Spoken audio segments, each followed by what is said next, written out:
to another PM show here at Sin City Crypto. My name is David. I'll be your host for today. We're going to talk about some technical and fundamental analysis of some of your favorite altcoins. Welcome in, everyone. I was looking at, I'm always trying to find new indicators, new things to use, make the charts look sexier, maybe try to find some confirmation bias. So I found this pretty cool indicator. I'm going to start using it today. It's called High Volume Points by Big Beluga.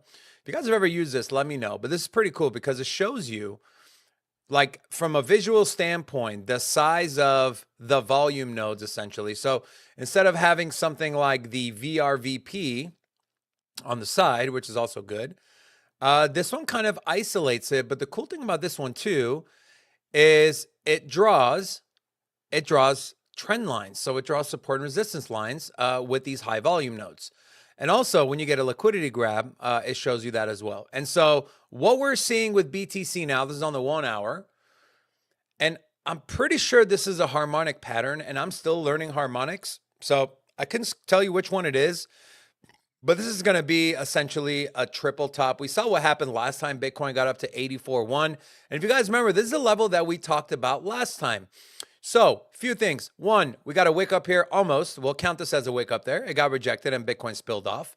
We actually had a close right at 81.4, and the the close was 84.048 on this candle, and then we had immediately gave it all back, created a double bottom, and now we're inching our way back up there again. And what we have some confluence here at that 84.1 level is this massive selling volume node here. As you can see here, 4,000 Bitcoin were sold at this 84, I keep saying 81, 84,125 level.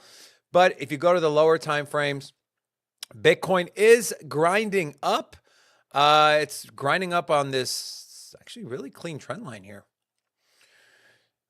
On this really clean trend line. And so if we do get a retest, now remember this is on the extremely shorter time frames. I still expect some resistance at 84.1. I'd be interested in putting in a short order around 84,100. And on a retest, you're looking at 83.6. That would be our retest. But this range, as you can see, is starting to get a lot tighter, right? Tighter range. We'll get another tighter range, and then eventually we'll break out. Now, this is a rising channel, which usually comes one last time, hits the top of this range, spills off, attempts to break below. We get a little retest, and then we kind of chop sideways and down, and then we got to try to find the very next support level for BTC. But on the shorter time frames, on the 1 hour, it's looking pretty good. If we zoom out to the daily, let's take a look at what the daily is showing us. We'll get rid of this. And we also did, we shared again yesterday, we had some bullish divergence on the daily for BTC. As you can see here, we had a higher low on the RSI, and we had lower lows on price. That was your first lower low. That was your second lower low, while the RSI, on the other hand, was making a higher low compared to its previous low. And so that is already starting to play out for BTC. But again, this 84.1 level, we are seeing a decent amount of volume coming in here, but nothing that tells us that, hey, this is an area that buyers are going to step in and gobble up the price of BTC. We have our previous week low sitting right in our equilibrium zone at 80K. I expect that region to be tested one more time. But the thumbnail today and the title of today's show, the thumbnail says rate cuts. The title gives a specific date, which is March 19th, which is next week. Is going to be the FOMC meeting. Is the Fed going to cut rates? We did an entire breakdown on the morning show. So if you didn't catch it, go back and watch it. It was in the very beginning of why the Fed cuts rates and how all the numbers are pointing to the Fed potentially cutting rates sooner than later for BTC. And so if that happens, I think you'll initially see a correction in the market. And I was actually looking at the NASDAQ, the IXIC. I was looking at the NASDAQ, and the NASDAQ actually, pretty bearish crossover on the NASDAQ here. Let me remove some of these indicators. And you might be saying, well, David, why are we looking at macro? Well, Bitcoin and macro, specifically the NASDAQ, are very, very correlated. This is going all the way back to January of 2023. this trend line has held up fairly well with just a couple of deviations below, and price rebounded fairly quickly to come back above this trend line. We recently broke the trend line and we attempted to reclaim it, but ultimately failed on 2 candles. Attempted to reclaim, ultimately failed. But I think the bigger story here, if I remember correctly, we broke below our 200-day moving average. And historically, the last time we broke below our 200-day moving average was back in January of 2022, as you can see here on the NASDAQ daily chart. We broke below. Once we broke this trend line, the NASDAQ spilled off around 10% from close to wick. We attempted a retest, failed, made a lower low, came back, lower high. So we created this falling channel. Then we came back, got rejected at the 200-day moving average again. And this thing trend down from when it broke below the 200-day moving average to its low, it drew down 31%. It took a while, and we'll give it a time range here as well. Took about 374 days, 258 trading days. So it took a year for the NASDAQ to reclaim this 200-day moving average, and then it was up only again. And we broken below this trend line. We broken below this 200-day moving average. You can see once we broke below our third and final band, we attempted a retest, but ultimately failed, which you see here, and then a spill off, which we've already spilled off in the NASDAQ from high to where we are now, where we closed around 12%. And we know the spill off we talked about here in 2022 was around 30%. So we're going to get a similar spill off. I don't know. Is it going to be 30%? I'm not sure. But we can point to knowing exactly why the markets have gone down, the Trump tariffs and all that stuff. We're not going to get into that. But rate cuts could change the dynamic of this chart. And so as it signals to investors, the Fed is in easy money mode again. Lending will go up. Mortgage rates have been dropping for the 6th straight week. And so the significance of that is giving people the opportunity to cash out refi or borrow against their house, their asset, and free up some extra capital, some discretionary income to potentially put into the markets. But we know Warren Buffett was selling. I think he's got like $300 billion of cash sitting on the side. He started doing that last year. If you don't know Warren Buffett, he's one of the, if not the most profitable, I don't even want to call him a trader, investor, one of the most well-regarded investors ever in the history of investing. And so that was a first signal here. But where we are today, rate cuts, I think, can change literally everything. It'll allow money to flow into the banks. The credit crunch that we talked about this morning, that should get alleviated. And then risk on assets, including Bitcoin, should see a large surge in demand. And then we're on to new highs for BTC and your favorite altcoins alike. So with that being said, I'm going to check into the chat. I'm going to be doing some giveaways today. You know, we've had a lot of success on the channel. We introduced our newest sponsor today, which was Nacho from the Casper community. We have another big announcement on Monday, a massive company that we're partnering with. And so we want to celebrate with you guys, our community, because if it wasn't for you, none of this would happen. So what I want to do today is I want to give away 2 almanacs, and I'm going to give away $50 in USDC. So with that being said, the only thing I'm going to look for is I'm going to look for who is the most active in the chat. Who is the most active in the chat? Talk amongst yourselves. Questions. You want me to take a look at something? Let me know. I'll go in there and I'll do 3 giveaways, 2 almanacs, $150. And so stay around to the end, because at the very end, I'm going to ask you guys for your X handles. That way I can properly communicate with you and get you your goods. So with that being said, let's take a look at where the markets are. As mentioned, BTC at 83,748, Ethereum at $1,900. I don't even like, you know, I got a decent chunk of change in ETH. I don't even like looking at this chart. But what? Why are you doing this to me, chart? Why?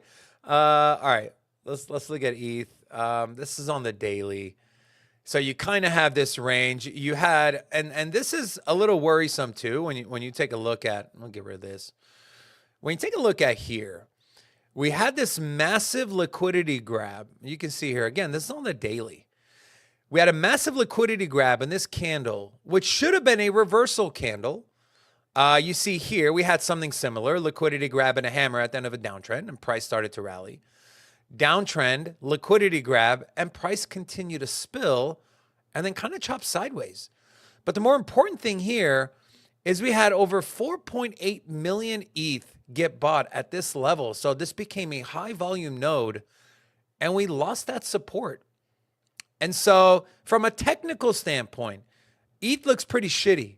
ETH looks absolutely shitty. And so on the way back up, 2149 should be a pretty key level. And if we get rid of these, throw this one on, I mean, obviously, like, I don't even need to put this indicator on, but I mean, from where this trend reversed to a downtrend, ETH has been down 20%. That's going back to the 20th of February, 44% on the recent candle that we got today.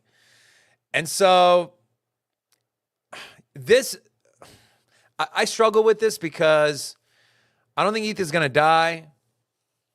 I know it's got competition. The technicals don't look good. You see how the ETH Foundation is behaving. You see Vitalik, and they're trying to be more social. They're shipping updates faster than they normally do. One of them failed in the testnet. They're having issues there. It's not faster. It's not really cheaper. The whole liquidity lives on ETH. That narrative doesn't mean as much as it did last cycle. But I still can't just punt it like Rob has. I just can't do it. But from a technical and fundamental standpoint, normally I would say you need to gobble up Ethereum here at $1,900. This is a super low risk, high reward play. But at this point, I would label this a medium risk, medium reward play. And then you got to ask yourself, is that worth your money? Is that worth your time? Is it worth it to have money sitting in Ethereum versus having money sitting in XRP or sitting in Chainlink or sitting in AVAX at $19? Oh, potential reversal here on AVAX. I should do that more often, just randomly click on these and have an indicator on. So we haven't gotten the official reversal signal here yet. Trying to see if we have any bullish div. No, we don't. Again, this is AVAX on the 4-hour.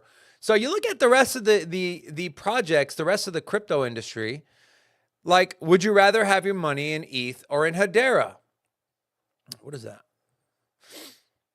Right? Then you got to start asking yourself questions because there's something called opportunity cost. And so if your money is parked in something like Ethereum and it just cannot get out of its own way, then what's the point, right? What's the point? When you know Hedera has been the number one L1 in terms of over the last year returns, and we looked at this earlier, right? We did a Hedera video earlier. You go to ETH on the 1 year, ETH is down 52%.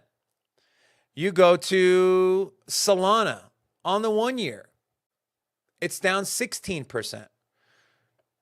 You go to Cardano, again, on the 1 year, down 1.7%. And then when you go to Hedera on the 1 year, it's up 47%. So Hedera has been one of the best performing L1s in the top 25 over the last 1 year period.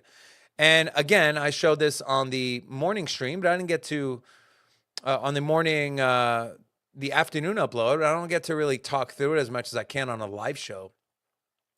But this is HBAR versus BTC, and it looks like we've bottomed here again, and we're seeing some positive signs. Let's get rid of this. Let's throw this on. So we had essentially a double bottom. One was on a wick. Well, both were on a wick, but one was down here. This was around 212. There's too many zeros to list out the entirety of it. But even with the recent drawdown, right? The recent two drawdowns you see. The first one here, again, this is HBAR versus BTC. You had a drawdown of around 48% that lasted 39 days, okay? The next one, which the one we're currently in, which looks like it is reversing. We're seeing some bullish stuff here.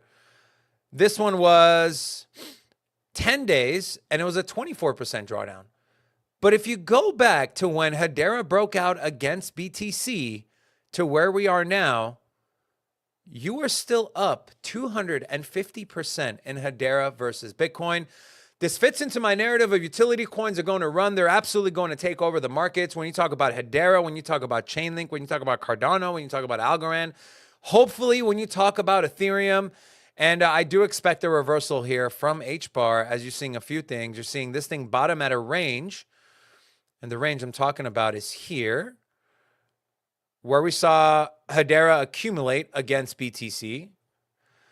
So that's happening there. You also have this inverted hammer. So this is a reversal candle here. And so we should reverse to the upside. But again, opportunity cost. Where are you going to get the most return on your money? If it's not in Bitcoin, then what is it? So there's some things to keep in mind. Also, if there's anything else you guys want me to take a look at, anything you want to look at a chart, or even get my thoughts as far as what I think it's going to do in this market cycle, if I'm bullish on it, if I'm bearish on it. There's a couple super chats we didn't get to from the morning show. They asked about NIR and ICP, and then someone else asked about something else. I'm not sure if you guys are in here, but if not, we'll ask. Well, I'll address it tomorrow during the morning show. All right. Sam Fox said, as long as Trump tariffs on Mexico, China, and soon Europe will go down any further. You know, and I'm not trying to beat a dead horse here, but let's go to the Bitcoin liquidity index, okay? Let's go back to 2018. Okay, why 2018?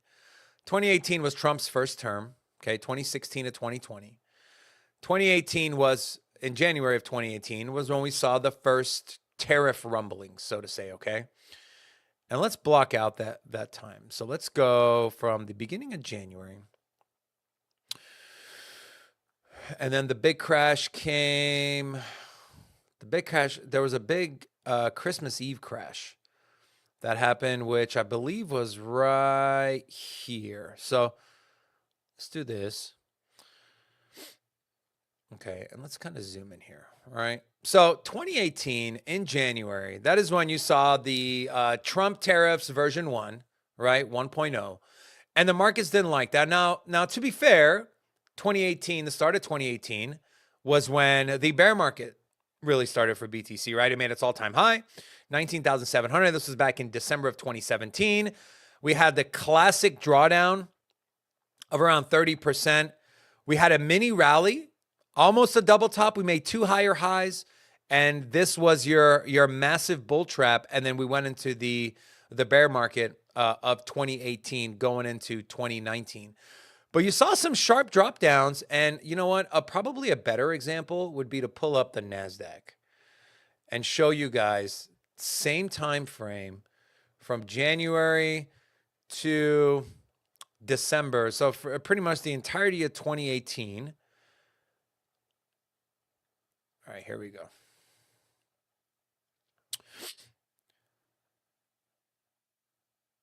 So bam, and we'll drop one here. Okay.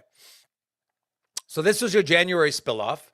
Trump started talking about tariffs. We're going to put tariffs on China, yada, yada, yada. The markets dropped around 11% for the NASDAQ. Then you had some choppy price action, but we're still grinding up. We had a couple lower lows, and we started making higher lows. And then we had this massive spill-off in October where NASDAQ actually ended the year in the red, although it spent a massive amount of time making higher highs. And it just had a complete spill-off. And then this was the Christmas massacre, so to say, where the NASDAQ had essentially an entire week. This was 1, 2, 3, 4, 5, 6, 7, 8, 9 straight trading days of down, which ended up being a 14% drawdown. Coming into 2019, we started to rally again. We had that massive 2020 spill-off. And so this whole tariff thing, and again, I've said this multiple times, the only thing I'm surprised at is that the markets weren't more comfortable with who Trump is, what he says and what he does, what he truly means, what he truly doesn't mean. Now, are the tariffs going to stay? I don't know. But if the tariffs stay and we don't have anything to put that money back into people's pocket, like decreasing taxes or getting rid of certain taxes, whether it's overtime, tax on tips. If that's the case, then we're probably going into a recession, right? The Fed can cut as many interest rates as they want. It's not going to matter. If people are going to go broke, credit card delinquencies are going to go up. The macro is going to get completely fucked and the prices go down. But I just don't see that happening. I really don't. And so I think this is a complete market overreaction. We eventually come back to retest this, and then we start making higher highs again on the NASDAQ, on BTC. We're already starting to see a little bit of a mini trend reversal here, at least from Wall Street, as we've seen the first green day. Who is this? For ARK since March 3rd. And so this is data that does not include the two big players, which is BlackRock and Fidelity. But so far, we've had $76 million of inflows into the Bitcoin spot ETF. And so just some things to keep an eye on. But again, Jerome Powell comes out, which, by the way, let's check the CME here. Jerome Powell comes out and says, you know, we cut rates. It's at 98% still. This actually went up from 96 to 99 earlier this morning, and now it's back down to 99. But if Jerome Powell comes out and says we're going to cut rates, you're going to start seeing maybe a little bit of a drawdown initially, and then you'll start seeing these things absolutely rally. Now, as far as if you're a trader and you like to put in leverage trades, shorts, longs, whatever, what I'd be looking at right now, and let's go to the 1 hour. I'd be looking at entering into a short position on Bitcoin at $84,100. No, that's not the one I want to do. Let's go here. Let's also go to the 4 hour. So I'd be looking at shorting BTC at 84.1. And then we have this large volume node, and I'll drop a line on top of this so you can see a little better. We'll move it down just a little bit. There we go. And then looking to cash out at around 81.5. And so to me, this would be the play if you're looking to make some money trading, is enter into a short at 84.1. And if you want to undercut it a little bit, do 83.950 and then look to close your short at 81.5. And then depending on what price does there, take a look at RSI. Could we potentially put in another higher low? Will this trend in fact be intact? If it does come back and it holds above 81.5, you're looking at a double bottom, and this is on the 4 hour chart, and we try to make another move back up to that 84K level. What we also have going on here, I don't like too busy of a chart, so we'll get rid of that. We'll get rid of that. What we also see here is a potential inverse head and shoulders pattern, okay? And that move, that measured move for this inverse head and shoulders would be, let's say the breakout was from here, would be right to personally, the very next important level for BTC would be $86,511, and that is our measured move if this inverse head and shoulders plays out. But with the current market conditions, with what we're seeing trend-wise, right? Get rid of these. We'll throw our percent trend-based change. We haven't gotten a change of trend yet on BTC on the 4 hour. On the 1 hour, we have gotten it, and we're actually making higher lows. This is essentially a double bottom here, but we're making higher lows and higher highs, and the price is continuing to grind up. But I think the macro and the sentiment is still completely screwed.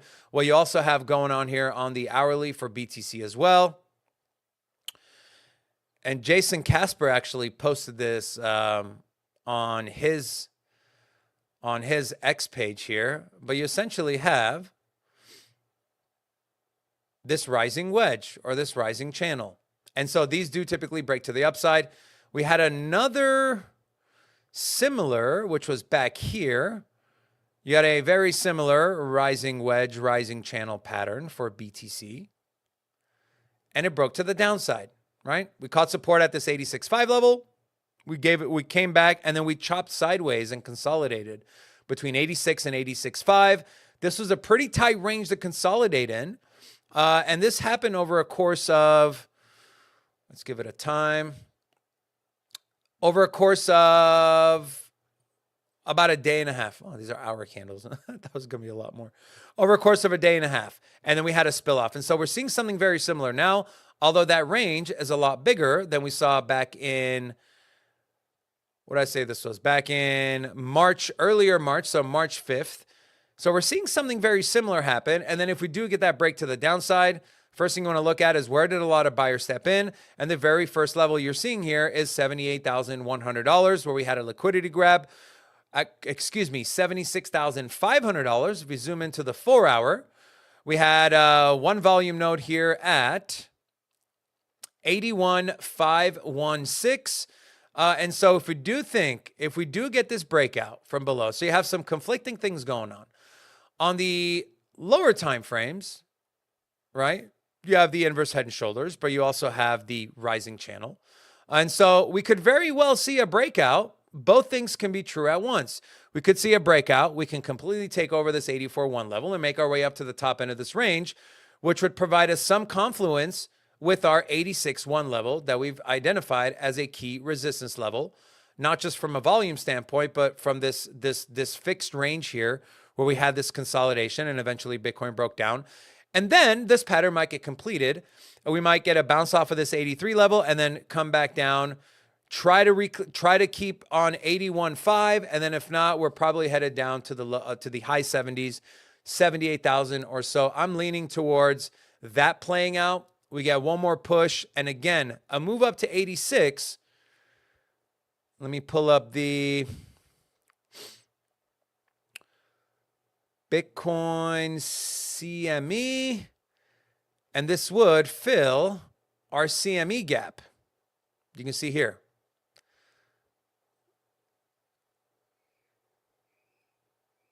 Where's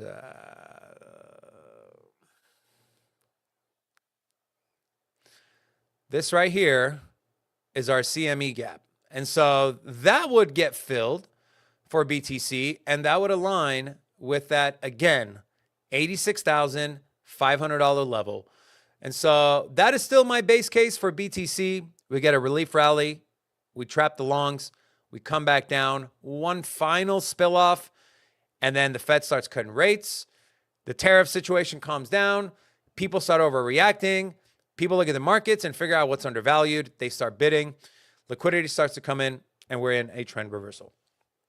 So if you're new here, say hello. Love to give you a shout out. Shout out to Nightbot. All right. I want to give away one almanac right now.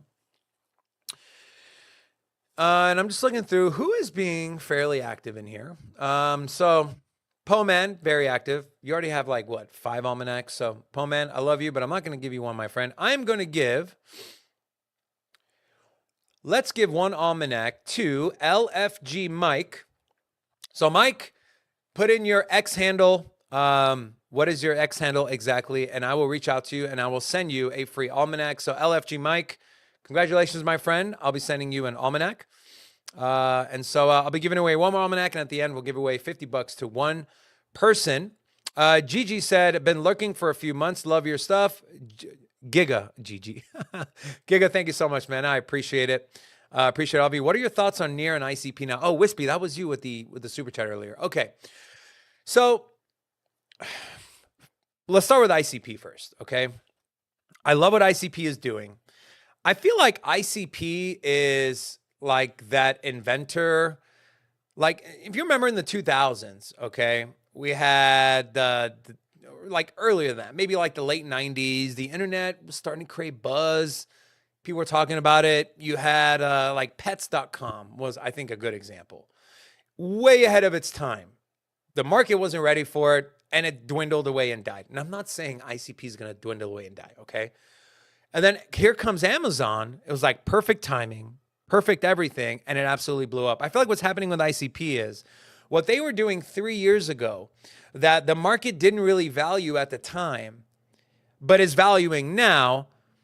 It's like people forget that, yeah, ICP was doing that like 2-3 years ago, and now you have literally every layer 1, every layer 2 doing the same thing, and it seems like ICP just doesn't get the credit that it rightfully deserves. But from a tech standpoint, from a utility and use case standpoint, ICP, there is very few that can do what ICP did. And we got a small glimpse. And let me pull up the ICP dashboard here. There was a very small glimpse of what ICP can do and what the price can do once it starts getting some dApps on it that are building. Let me look this up. I wanted to show you Internet Computer. There we go. All right. Let's look at the ICP dashboard. If you guys remember, Bob.fun, and this was a perfect example of why utility drives token prices, right? Let's look at total burned. Let's look at the 1 year. This large spike in total burned on ICP, because ICPs and tokenomics are deflationary, okay?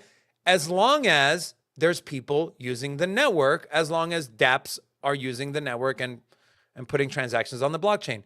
So when Bob.fun happened, we had a massive spike in transactions, which resulted in a massive spike of ICP burn. And this was back in September of last year, okay? Or August, September of last year. So let's go to August, September of last year for Internet Computer Protocol. Let's take a look what price did at that level. Where are you, ICP?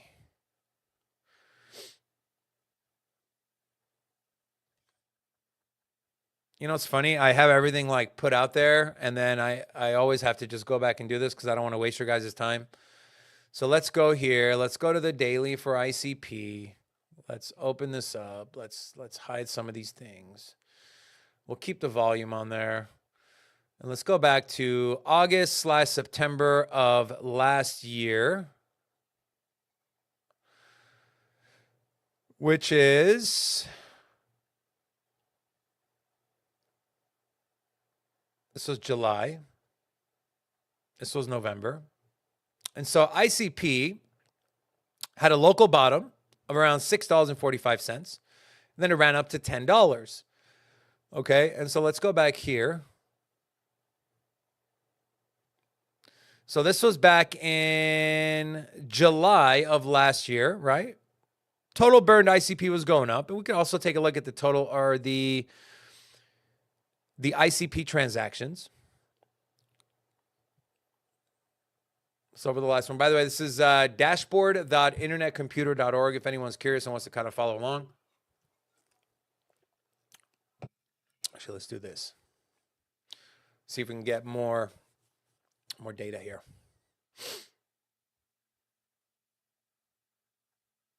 All right.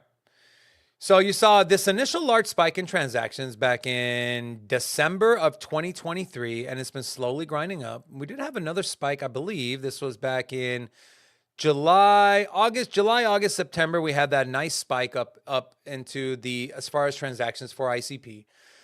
ICP kind of chopped sideways, and then it had this massive rally, this large, you had 89 million ICP being traded at $6.91, and then we had that massive run up to around $15 for ICP. This was back in December of 2024.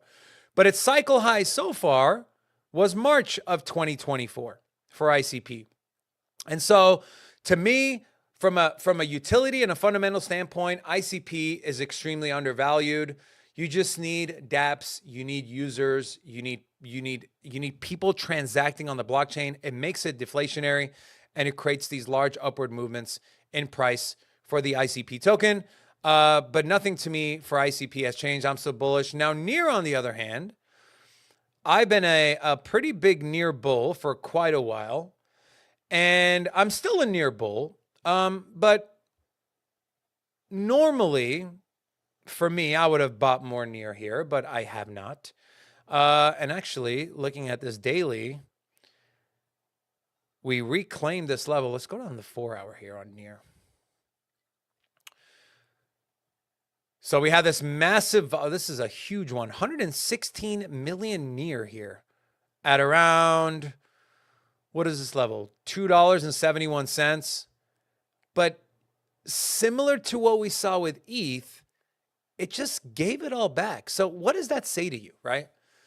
What does this say to you? This tells you that back on March 4th, bulls were super bullish and people were very bullish on Near Protocol. In fact, they were so bullish, they bought $116 million worth of the token, which pushed the price up from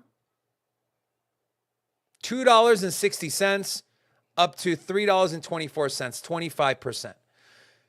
But what happened on the way down, right? What happened on the way down? And this is actually testing this as resistance right now. As you can see, that large volume node, that sits right there.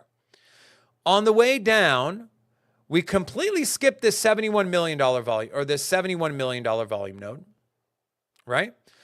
We broke below that. We caught some support, but it was not enough. This rally, compared to the first one, which was what, 21%, this was a 4% rally. And then the bears just took complete control, liquidated this thing all the way down to $2.11. And now we've kind of been grinding up. And where are we now? We're at an inflection point when you look at from a standpoint of volume. If we can reclaim this area, it'll be good. But let's see if the trend has changed on Near Protocol. So no shift in trend on the 4-hour. Let's go to the daily. We have a shift on the hourly, excuse me. On the 2-hour, we just got a signal on a change here. So $2 and let's call it 56 cents, which is literally where it is at now. I want to see what Near Protocol does here. And this might actually be. Now, the trade here for me would be this, okay? This is how I would trade this price action right now at this key level of $2.56, okay? This is on the 15-minute chart for Near Protocol. I know I kind of got away from what I think about it, but I was drawn in by the damn price action here. So we'll focus on that for a second. This $2.56 level, we had a rejection there and we spilled off. We started to grind higher. We consolidated in this area. We had a few wicks, got rejected. We reclaimed this level. It held up as support in the next 15-minute candle, and then we lost it. And we are currently doing what we did here right now. And so the trade wouldn't be to get a break above and then trade that. What you want to do, especially when you see price action like this, is this going to be another knock on the door and no one's going to answer? Or is this going to be the SWAT team coming in with their big, I don't even know what those things are called, those massive baton things. And are they going to break down that door? And then are we going to flip that to support? And so what I would recommend, and this is not financial advice, but this is how I would trade this. I want to wait for a breakout. I want to retest this $2.57 level, which are only 2 pennies away. Right? Maybe go higher, maybe take out another high. What's another high we had here for Near? On the 30 and on the 30 minute, we can zoom into, that's the 15, we can zoom into the 30 minute. This is a very key level. And I mean, you can argue the next one, $2.59. That's where we had our trend change from green to red. And then what I want to see is I want to see price come back, not only retest, but maybe spend a little time. Remember, these are 30-minute candles. Spend a little time, see a nice big green candle, and then enter. Sure, will you miss out on a little bit of price action to the upside? Yes, but you won't get trapped in a false trade. You won't get trapped in a false breakout. And so to me, I'd rather give up the 1 to 2% and wait for a confirmation that, in fact, this is a breakout. This is not a fake out. And then you trade that and it goes to the upside. But from a fundamental standpoint, I feel like Near AI is what the company started. I think it should have. When the AI agent narrative came, Base, Solana, little bit of Avalanche, those guys were the number one beneficiaries. I mean, you look at transactions, volume, active addresses, they absolutely soared for those 3 chains. And for a project that is a staple in AI, I would have loved to see Near capture more of that. Instead, we started seeing some buzz around it towards the very end. Now, fundamentally, from a fundamental standpoint, nothing has changed with Near Protocol. But it's just when the markets are moving that fast and you're vying for market share in a sector that you essentially started your project in, which is artificial intelligence, that to me was a missed opportunity. And so, although I haven't panic sold my Near, I also haven't bought any more Near, and I don't plan on buying any more Near either. And so, just like we talked about virtuals yesterday, my plan to adjust my ladder out strategy and price targets, I'm doing the same thing for Near. I haven't done it yet, so I'm not going to share it with you guys. But that's the beauty of it. When you follow this stuff every single day, just price action aside, right? Price action aside, you look at what are they doing? The markets move so fast. If you're not paying attention, you're going to miss out on the next big one. And so I kind of hope that answers your questions. If I had to pick between ICP and Near Protocol, who do I think will give me the biggest return on my investment? I would probably have to go with the Internet Computer Protocol, which, by the way, if you're an ICP fan, we got Kyle Langum joining us tomorrow on the live show. That's going to be pretty exciting. Dave, you're streaming from the comfort of your house or in the studio. I am from the comfort of my home. What you guys got to remember too is, anytime we go to the studio, we got to get a producer in there. And plus, you want to get a different feel. It's a different show. Not really any news related, just mostly TA and fundamental analysis. And so, want to do something different. Also, these damn kids, somebody's got to watch them, you know. Dan Clifford said, David, Magic the other day said he thought Bitcoin would top out around 124. I think I answered that question yesterday, my friend. But no, I don't think it's going to top out at 124. I would be very, very surprised if we topped out at $124,000 with everything that is happening right now. I would be extremely. The only way I can see that happening, or one of the only ways I can see that happening, is if we get a recession, a confirmed recession, the credit crunch gets worse. And liquidity dries up. That would be, I guess, my one out of maybe two scenarios where I can see Bitcoin topping out at 124. Other than that, I can't get behind that. But yeah. Any of the moderators know if the merch page will be up for the conference? Probably. We're working on that. Thoughts on XCN? Giga, I don't know anything about XCN, but we can do a let's go to CoinMarketCap. Onyx Coin. Oh, you know what? I was actually, I didn't dig into this, but just a little insight into me and my research. Obviously, there's so many crypto tokens, and you're not going to know every single one of them, right? But so every day I pick two coins, random ones I've heard of, but haven't really dug into. And I was glazing through the top 200, top 300. And this one actually, I started looking into it, but I never got into it. I don't know why. So it's a Web3 blockchain infrastructure that enables organizations to build better financial services from the ground up. Protocols governance, take a look at their website. And we can take a look at a few things. The financial ledger, okay. Let's look at their ecosystem.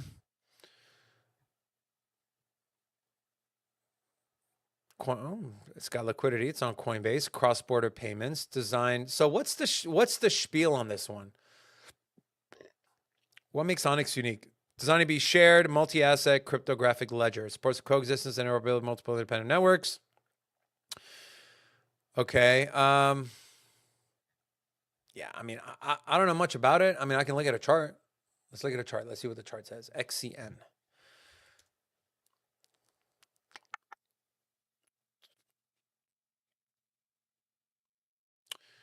As always, we start with the high time frames.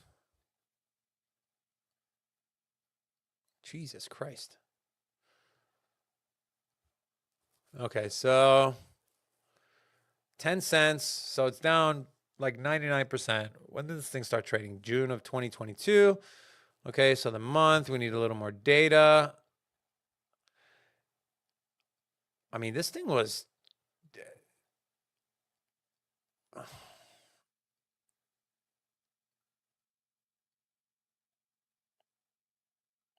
I mean, here, let's do this.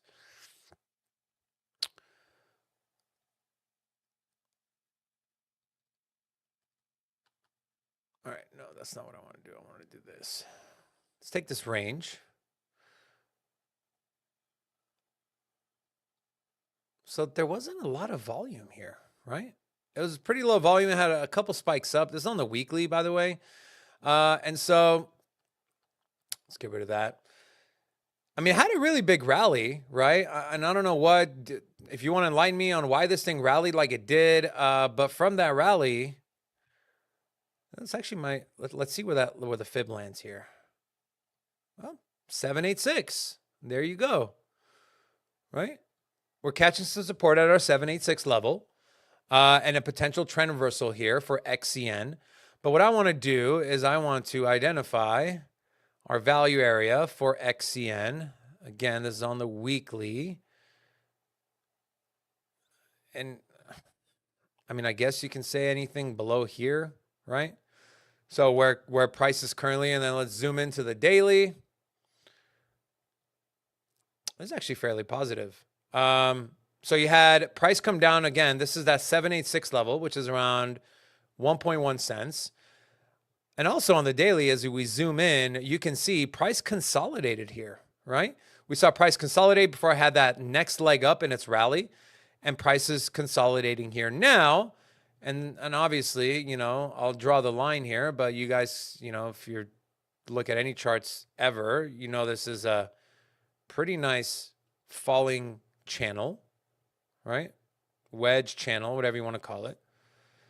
And we had perfect confluence, 786 Fibonacci level, a level where price has consolidated, a level where price has shown strength, and we broke out. So this actually, from a trade setup standpoint, I want to wait until we get a retest of this trend line. Okay, so that would solidify this breakout from this falling wedge, and of course, from this overall downtrend. Now let's throw on our percent trend change indicator. So we haven't gotten an official trend change yet. So let's get rid of that. Let's get rid of the high volume points. Let's throw on our 200-day MA. So we're still trading above our 200-day moving average ribbon, which is also very bullish. We throw on our cloud. Nope, not the cloud. I wanted to throw this on. Let's take a look. And this one, actually, I want to go to the lower time frames on this one. Let's start with the 4-hour. So the 4-hour, we already had a retest and a positive bounce. Okay, we had a liquidity grab up here at around 1.5 cents. Price came back down. But again, importantly, this trend line, we want to stay above the trend line to keep this potential trend reversal intact. Because what you can see too happen is we broke out of this thing and then we just come right back into this pattern, and then we continue to chop sideways. And I don't know, this thing probably still has a while to go before it completely, before the pattern comes to like its end point. Where it's like, okay, the line doesn't get any further than this. It's probably a new pattern. But on the lower time frames, at least, it's showing some strength. So that's really good. So technically, if you were trading on a lower time frame, you got to break above, you wait for this retest, you enter here. And if you entered here, that's a 9% gain. Multiplied by however many X's you degenerates leverage trade on. For me, probably would have been a 12X leverage trade. So not a bad profit there. And so also what you kind of had breaking out of this was a bull flag pattern as well. But we did get stopped out at this large volume block, this order block, which wasn't very large. It was like 5%. Around 690 million of these tokens were traded here. And then what I also want to do, so from a fundamental standpoint, I can't really tell you anything because I don't know much about the project. But from a technical standpoint, this chart actually looks pretty good. This is a pretty good looking chart. And let's get rid of this. And let's look at this. And another positive signal, we've had our official trend reversal here, right at this candle. And where was that candle? It was on the retest. And so, yeah, hope that answers your question, my friend. Not bullish on the project because I don't know about it, but bullish on the price action. I'd be looking at longing this thing once it retouches back that 1.29 cent level or so. And so maybe something I'll look into more in the future. David, do you still own Caspa? I do. I do still own Caspa. I own a lot of Caspa. All right. Let's see. I've gotten trapped a lot. Yeah, we've all gotten trapped. Olaf from Norway. What's up, brother? You know, I've got roots in Sweden, actually. I do. Jag kan prata svenska. Anyways, he said, What do you think about SWE? I think SWE's got a lot of momentum. I like what they're doing. Their team's great. Very, very unique. And it's got, and I know we say it all the time, but it's got Solana vibes to it, right? It's new, it's flashy, it's got a lot of VC money. People are excited about it. The one thing with SWE, and I was looking at I believe I was looking at the token unlocks. And this one actually, we saw rallies going into unlocks. But let's take a peek here at SWE. SWE. Let's go to, okay, so first let's look at fundraising. Look how much money these guys raised, okay?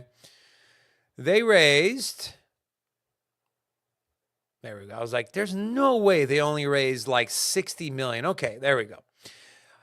Series A, 36 million. Series B, 300 million.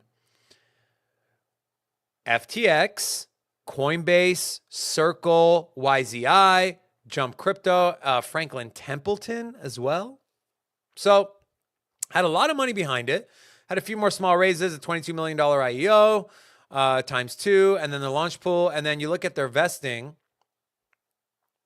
Still have a lot of unlocks. And so you're looking at about monthly unlocks of around 2.5% of their market cap.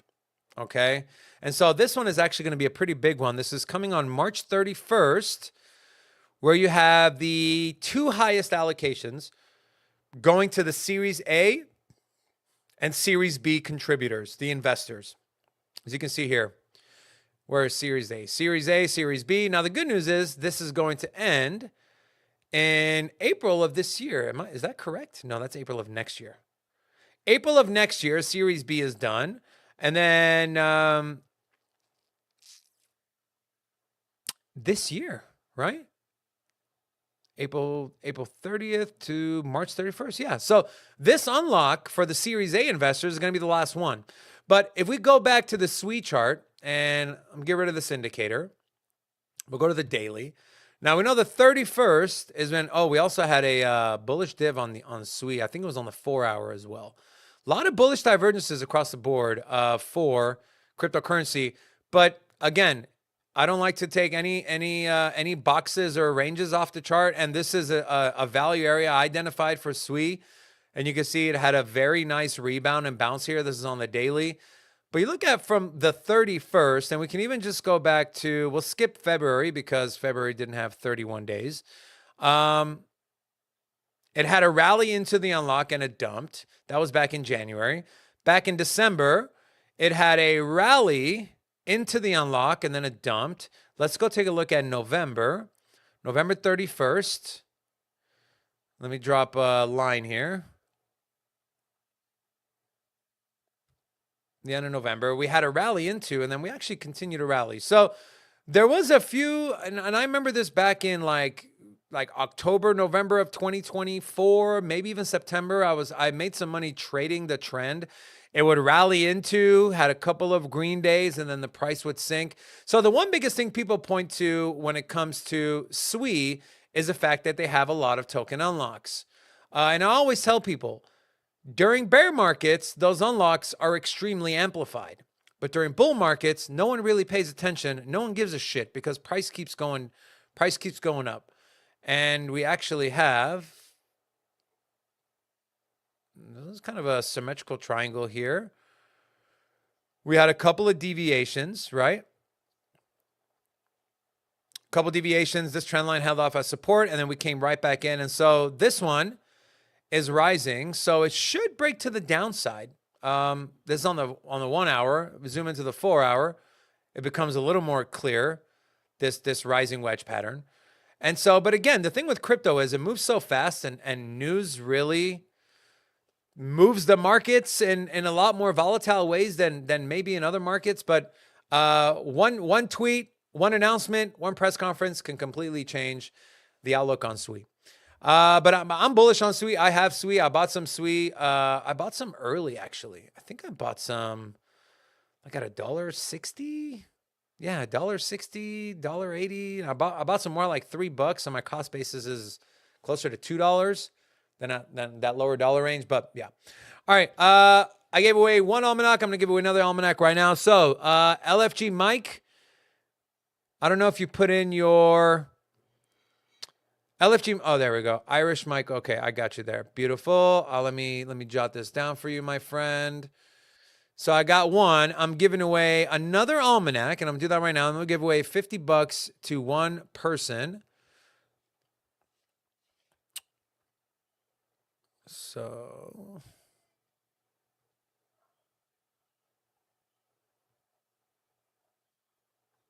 what the fuck is that? Okay. All right, so LFG Mike, I'm going to give away another almanac to, let's give an almanac to Daniel Goodman. Daniel, I'm going to send you an almanac, my friend. Tell me what your X handle is at, and then the exact handle, because you're going to get a lot of people that will try to say, "Oh, I'm Daniel. I won," and they didn't. So, Daniel, Daniel, right? Am I losing my mind? It was Daniel. So, Daniel, congrats. I'll send you an almanac. And now for the $50, who do I want to give the $50 to? You know, I'm going to give the $50 to Jay Violet. I'm assuming it's a lady. Jay Violet's been in here for, I think, the last 2-3 weeks. She was asking to be a mod. I asked her to stick around, and after maybe a couple of weeks, I'd make her a mod. We made her a mod, and she's been super active. So appreciate you, Jay Violet. I'm going to send you $50 in USDC. Also, Violet, I need your Twitter handle so I can DM you and get your address. Now, for the Almanac winners, I will be sending you, I'll DM you, I'll ask you for your email. Then I'm going to send you a Google form. It's going to ask for your info to ship it to you. And then that's going to go to the LVLCS team. And then they're going to ship out your almanac, and we'll make sure it gets into your hands fairly quickly. And so, Daniel, let me get your at on X. And then Jay Violet also, what is your at? And I'll send you your $50 in USDC. Oh, there we go. So I got Jay Violet. Perfect. All right, perfect. Let's do that. So Jay Violet, she gets $50. And honestly, we'll probably do a big giveaway on Monday too. When we make our big announcement, we'll do a big giveaway. We're all about giving back to the community. So if we're making money, we want you guys to make money as well. And there we go. Danny boy. Beautiful. All right, guys. Thank you so much for tuning in. I appreciate every single one of you. I will be back here tomorrow. Same place, same time. Until then, my friends,